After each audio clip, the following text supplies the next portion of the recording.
شریف ہے اور یہ اس کی دیواریں ہیں، پرانے آثار ہیں۔ نبی کریم صلی اللہ تعالیٰ علیہ وسلم جس جگہ سے ہجرت فرما کے تشریف لائے تھے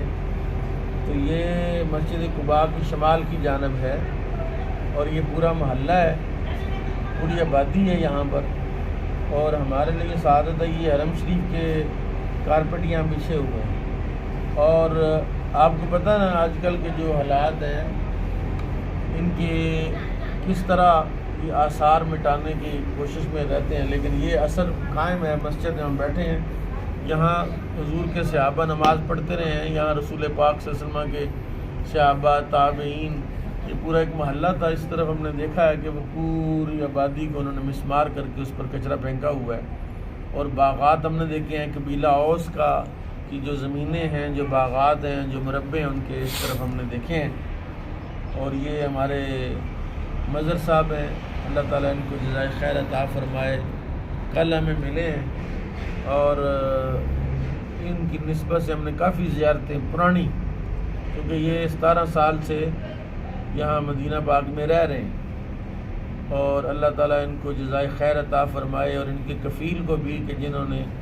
ان کی بیماری کے بعد ان کو یہاں وداؤٹ ورکنگ سیلری پیکج سارا چل رہا ہے، اور یہ اس طرح حاجیوں کی خدمت کر رہے ہیں، اور کل سے اب تک انہوں نے ہماری بڑی خدمت کی، اللہ تعالیٰ ان کو اجر جزیل عطا فرمائے۔ اور یہ پرانی مسجد میں ہم بیٹھے ہوئے ہیں، تو یہاں تلاوت کرتے ہیں اور دعا کرتے ہیں، اور یہاں کچھ مراقبہ بھی کرتے ہیں، اور مراقبہ یہ ہوگا کہ بھی ہم ان آثار میں جائیں، ان حالات میں جائیں جس وقت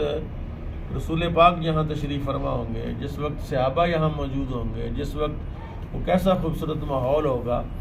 تو یہ مسجد ہمارے پاکستانیوں تو ادھر کو آنے ہی نہیں دیتے، وہ مسجد قباء تک آتے ہیں، ادھر سے واپس چلے جاتے ہیں۔ تو یہ مسجد قباء کراس کر کے اگلی طرف طریق خاتم حی الخاتم، یہاں ایک کنواں ہے جس میں رسول اللہ صلی اللہ علیہ وسلم کی جو انگوٹھی مبارک ہے، نور ختم نبوت جو اس کو کہتے ہیں، اس کنویں کے اندر حضور نے پھینکی، اور اس میں لعاب دہن بھی ڈالا، اور بیر خاتم اس کو کہتے ہیں، اس کا پانی بھی میٹھا ہو گیا، اور وہ لوگوں نے استعمال کیا، عرصہ دراز تک وہ جاری رہا، ترکوں کے زمانے تک تو وہ رہا۔ اب اللہ تعالیٰ مہربانی کرے تو وہ آثار دوبارہ تازہ ہوں، زندہ ہوں، اور ہم پھر ان کی زیارت کریں، اور یہی ہمارا سرمایہ حیات ہے، اور یہی ہمارے لیے یعنی باعث نجات ہے کہ ہم اس جگہ پر بیٹھے ہوئے ہیں جہاں حضور کے صحابہ بیٹھ کے